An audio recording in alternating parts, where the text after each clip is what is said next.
السلام علیکم۔ آج منگل ہے، فروری کی 22 تاریخ۔ پاکستان میں اس وقت شام کے 7، بھارت میں 7:30، اور یہاں ہمارے اسٹوڈیوز کی گھڑیوں میں صبح کے 9 بج رہے ہیں۔ وائس آف امریکہ واشنگٹن کی اردو سروس سے میں ہوں خالد حمید، خبروں کے بلیٹن کے ساتھ۔ امریکہ اور برطانیہ روس کے صدر ولادیمیر پوٹن کی جانب سے مشرقی یوکرین میں ڈونیٹسک اور لوہانسک کے روسی مقبوضہ علاقوں کو آزاد ریاستوں کے طور پر تسلیم کرنے کے بعد آج منگل کو روس کے خلاف اضافی پابندیوں کا اعلان کر رہے ہیں۔ اقوام متحدہ کی سلامتی کونسل نے بحران پر تبادلہ خیال کے لیے پیر کی رات ایک ہنگامی اجلاس منعقد کیا، جس میں یوکرین کے نمائندے نے کہا کہ ملک کی سرحدیں روسی فیڈریشن کے کسی بھی بیان اور اقدام سے قطع نظر غیر تبدیل شدہ ہیں اور رہیں گی۔ امریکی صدر جو بائیڈن نے پیر کو ٹارگیٹڈ پابندیوں کے ابتدائی دور کا حکم دیا، جس میں امریکی افراد اور اداروں کو ڈونیٹسک اور لوہانسک میں سرمایہ کاری، تجارت اور فائنانسنگ سے روک دیا گیا۔ وائٹ ہاؤس کی پریس سیکریٹری جین ساکی نے پیر کو ایک بیان میں کہا تھا کہ وہ روس کی جانب سے اس اقدام کی توقع کر رہے تھے اور اس پر فوری طور پر رد عمل دیا جائے گا۔ یورپی یونین نے پیر کو کہا کہ اس نے روس کے خلاف محدود پابندیاں عائد کرنے پر اتفاق کیا ہے۔ پوٹن نے پیر کو مشرقی یوکرین کے 2 الگ الگ علاقوں کو خود مختار تسلیم کرنے کے بعد وہاں فوجیوں کی تعیناتی کا حکم دیا۔ پوٹن نے روسی عوام سے ایک طویل ٹیلی ویژن خطاب کیا، جس میں یورپ میں قومی سرحدوں کی تاریخ اور 1990 کی دہائی میں سوویت یونین کے ٹوٹنے کا خاکہ پیش کیا۔ امریکہ کے وزیر خارجہ اینٹونی بلنکن نے روسی صدر ولادیمیر پوٹن کے مشرقی یوکرین میں واقع ڈونیٹسک اور لوہانسک کے دونوں علاقوں کو بطور آزاد ریاستیں تسلیم کرنے کے اعلان پر اپنے رد عمل میں کہا ہے کہ ہم صدر پوٹن کے ڈونیٹسک اور لوہانسک عوامی جمہوریہ کو آزاد تسلیم کرنے کے فیصلے کی شدید مذمت کرتے ہیں، جیسا کہ ہم نے اس وقت بھی کہا تھا جب ڈوما نے پہلی بار اپنی درخواست کی تھی۔ یہ فیصلہ منسک معاہدوں کے تحت روس کے وعدوں کو مکمل طور پر مسترد کرنے کی عکاسی کرتا ہے۔ روس کے سفارتکاری کے دعوے کی وابستگی سے یہ براہ راست متصادم ہے اور یوکرین کی خود مختاری اور علاقائی سالمیت پر ایک واضح حملہ ہے۔ ریاستوں کی یہ ذمہ داری ہے کہ وہ دھمکی یا طاقت کے استعمال کے ذریعے تشکیل کی گئی نئی ریاست کو تسلیم نہ کریں، اور ساتھ ہی یہ ذمہ داری بھی ہے کہ وہ کسی دوسری ریاست کی سرحدوں میں مداخلت نہ کریں۔ ان کا کہنا تھا کہ روس کا یہ فیصلہ صدر پوٹن کی بین الاقوامی قوانین اور اصولوں کی کھلم کھلا بے عزتی کی ایک اور مثال ہے۔ یوکرین کی خود مختاری اور علاقائی سالمیت کے ساتھ ساتھ یوکرین کی حکومت اور عوام کے لیے ہماری حمایت غیر متزلزل ہے۔ ان کا کہنا تھا کہ ہم صدر پوٹن کے اعلان کی شدید مذمت میں اپنے یوکرینی شراکت داروں کے ساتھ کھڑے ہیں۔ دنیا بھر کی حکومتوں نے روس کی طرف سے مشرقی یوکرین کے الگ ہونے والے علاقوں کو آزاد ریاستوں کے طور پر تسلیم کرنے پر رد عمل ظاہر کیا ہے۔ بیشتر نے اس اقدام کی مذمت کی ہے اور بحران کے سفارتی حل پر زور دیا ہے۔ اقوام متحدہ میں امریکی سفیر لنڈا تھامس گرین فیلڈ نے کہا کہ ہمیں یہ واضح کر دینا چاہیے کہ یوکرین پر حملہ اقوام متحدہ کے ہر رکن ملک کی خود مختاری اور اقوام متحدہ کے چارٹر پر حملہ ہے، اور اس کے فوری اور سنگین نتائج برآمد ہوں گے۔ ہم اس بات پر یقین رکھتے ہیں کہ سفارتی مذاکرات ہی واحد راستہ ہے جہاں ذمہ دار قومیں اپنے اختلافات کو حل کرتی ہیں۔ اقوام متحدہ کے سیکریٹری جنرل اینٹونیو گوتریس کے ترجمان نے کہا کہ اقوام متحدہ کے رہنما نے روس کے فیصلے کو اقوام متحدہ کے چارٹر کے اصولوں سے متصادم اور یوکرین کی خود مختاری کی خلاف ورزی قرار دیا ہے۔ جرمن چانسلر اولف شولز نے کہا کہ ان کی حکومت روس کے اقدامات کے جواب میں نارڈ اسٹریم 2 گیس پائپ لائن منصوبے کی سرٹیفیکیشن کو روک رہی ہے۔ یوکرین کے صدر نے روس کے خلاف فوری پابندیاں عائد کرنے کے مطالبہ کرتے ہوئے کہا کہ ممالک کارروائی کرنے سے پہلے مزید روسی جارحیت کا انتظار نہ کریں۔ ترکی کی وزارت خارجہ نے منگل کے اوائل میں ایک بیان جاری کیا، جس میں روس کی کارروائی کو یوکرین کے سیاسی اتحاد، خود مختاری اور علاقائی سالمیت کی صریح خلاف ورزی قرار دیا۔ پیرس میں فرانس کے وزیر خارجہ ژان دریان نے روس کے اس اقدام کی مذمت کرتے ہوئے کہا کہ اسے پابندیوں کا سامنا کرنا پڑے گا۔ یورپی یونین کی خارجہ پالیسی کے سربراہ جوزپ بوریل نے کہا کہ یورپی یونین اس وقت اپنی مکمل پابندیاں نہیں لگائے گی، لیکن روسی صدر ولادیمیر پوٹن کے پیر کے روز کیے گئے اعلانات کے جواب میں اقدامات نافذ کرے گی۔ برطانیہ کے وزیر اعظم بورس جانسن نے یوکرین پر روسی حملے کی صورت میں پابندیوں کا ایک بہت ہی مضبوط پیکج لانے کا وعدہ کیا اور پوٹن کے اقدامات کو یوکرین کی خود مختاری کی سخت خلاف ورزی قرار دیا۔ اقوام متحدہ میں چین کے سفیر ژانگ جون نے تمام فریقین سے تحمل کا مظاہرہ کرنے اور مناسب حل تلاش کرنے کا مطالبہ کیا۔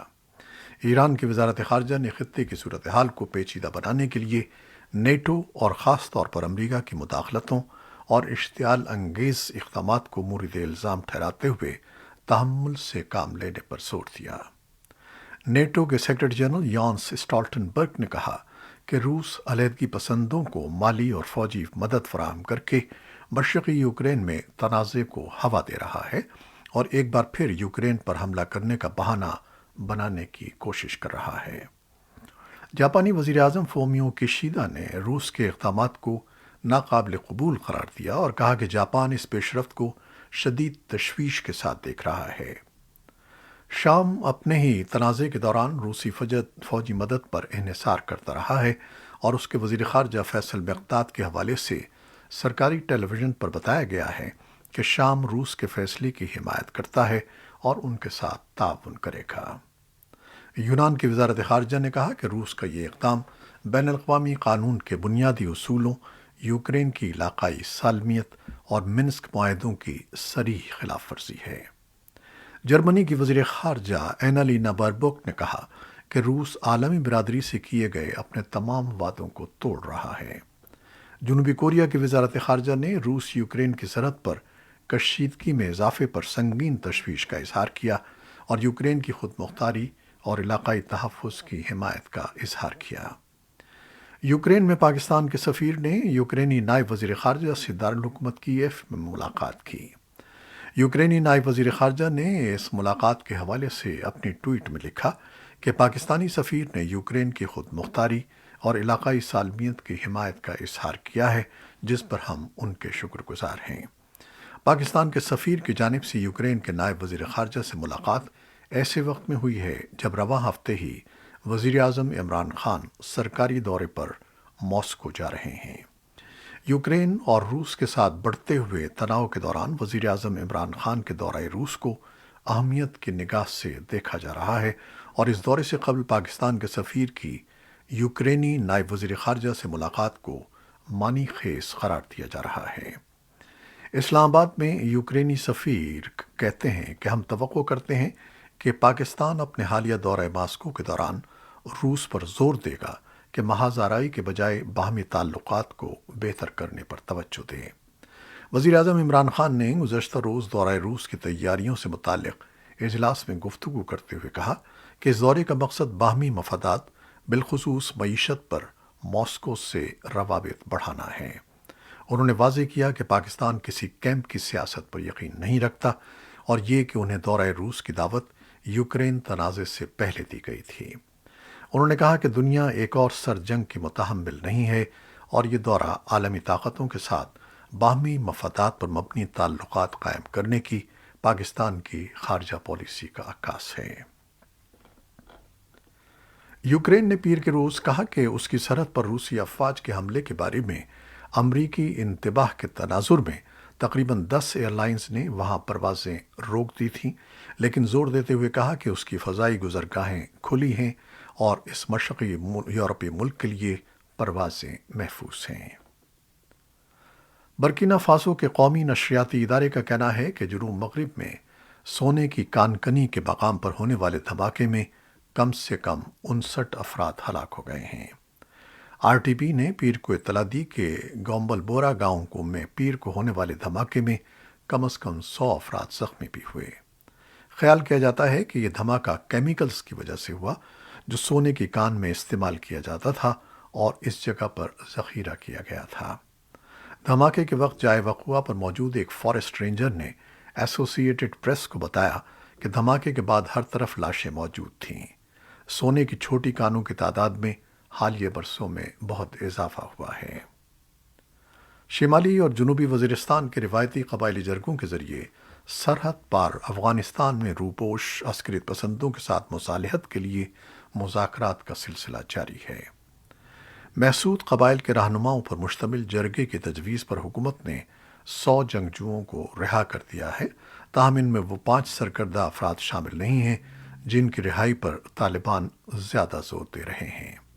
تجزیہ کاروں کا موقف ہے کہ افغانستان میں برسر اقتدار طالبان کے پاکستانی عسکریت پسندوں کے خلاف کارروائی سے معذرت کے بعد جرگوں کے ذریعے مصالحت کے علاوہ کوئی اور راستہ باقی نہیں رہا ہے، جبکہ ایک افغان صحافی کا کہنا ہے کہ طالبان حکومت نے پاکستانی عسکریت پسندوں کو اپنی حکومت کے ساتھ مفاہمت کی راہ اپنانے کی حمایت کی ہے، مگر ان کے بقول پاکستانی طالبان کے مطالبات بہت سخت ہیں جن کو پورا کرنا پاکستانی حکومت کے لیے بہت مشکل ہے۔ محسود قبائل کے بعد شمالی وزیرستان سے تعلق رکھنے والے 10 ممبران پر مشتمل جرگہ اس وقت کابل میں افغان حکام کی وساطت سے کالعدم شدت پسند تنظیم تحریک طالبان پاکستان کے ساتھ مذاکرات کر رہا ہے۔ طالبان کے ترجمان ذبیح اللہ مجاہد نے افغانستان کو بھارتی گندم کے عطیے کا خیر مقدم کیا ہے اور وائس آف امریکہ کو بتایا کہ ملک میں ضرورت مند لوگوں تک خوراک کی امداد پہنچائی جائے گی۔ تفصیلات کے مطابق 5 لاکھ ٹن عطیہ کردہ گندم میں سے 10,000 ٹن پہلے مرحلے میں واہگہ ایئرپورٹ کے ذریعے ٹرکوں میں پاکستان کے راستے افغانستان بھیجی جائے گی۔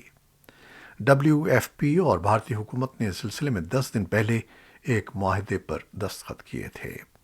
یہ پہلا موقع ہے جب پاکستان نے بھارت کو واہگہ کے راستے افغانستان امداد بھیجنے کی اجازت دینے پر رضامندی ظاہر کی ہے۔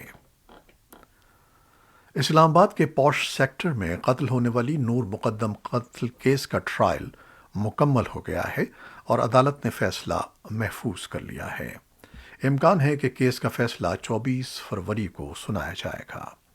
سابق سفیر شوکت مقدم کی صاحبزادی نور مقدم کو گزشتہ برس جولائی میں عید الاضحیٰ کی رات بے دردی سے قتل کر دیا گیا تھا اور موقع سے مرکزی ملزم ظاہر ذاکر جعفر کو گرفتار کر لیا گیا تھا۔ اس کیس کا ٹرائل 4 ماہ کے عرصے میں مکمل ہوا، جس میں پروسیکیوشن کے 19 گواہان کے بیانات ریکارڈ کیے گئے۔ ایڈیشنل ڈسٹرکٹ اینڈ سیشن جج عطا ربانی نے اس کیس کی سماعت کے بعد فیصلہ محفوظ کر لیا، جو 24 فروری کو سنائے جانے کا امکان ہے۔ کورونا وائرس سے متعلق خبریں۔ برطانوی وزیراعظم بورس جانسن نے ملک میں 24 نومبر کو نافذ کی گئی کووڈ کی تمام پابندیوں کے خاتمے کا اعلان کیا ہے، یہاں تک کہ مثبت انفیکشن والوں کے لیے بھی الگ تھلگ رہنے کی پابندی بھی اٹھا لی گئی ہے۔ جانسن نے پارلیمنٹ کے سامنے تقریر کرتے ہوئے کہا کہ قوم اب بھی ان لوگوں کے گھروں میں رہنے کی حوصلہ افزائی کرے گی جن کا کورونا ٹیسٹ مثبت ہوگا۔ حکومت کم از کم 1 اپریل تک مثبت ٹیسٹ یا علامات والے لوگوں کو ذاتی ذمہ داری کا مظاہرہ کرنے کی ترغیب دے گی۔ اس کے بعد حکومت کورونا ٹیسٹنگ کی ادائیگی بھی بند کر دے گی۔ جانسن نے پابندیوں کو ختم کرنے کا اعلان کیا اور ملکہ الزبتھ اول کے لیے نیک خواہشات کا اظہار کیا۔